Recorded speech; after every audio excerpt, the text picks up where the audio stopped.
ઓળખો છો? મારા અનેક રૂપ છે. શું તમે મારા રૂપને ઓળખો છો?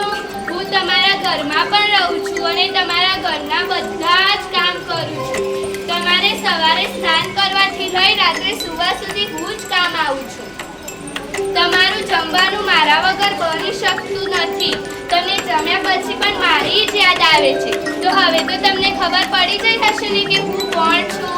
તો બોલો બોલો, હું કોણ? હું પાણીનું ટીપું. તમને એક ખાનગી વાત કહું?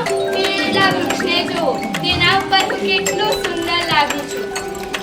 તમને બધાને એક વિચાર થતો હશે કે હું બધામાં જ ફરું છું, તો મારો જન્મ ક્યાં થયો? મારો જન્મ આ જમીન ઉપર જ થયો છે અને મારામાં ઓક્સિજન અને હાઇડ્રોજન સમાયેલું છે. હું તમારા શરીરમાં પણ રહું છું અને તમારું જીવન મારા ઉપર જ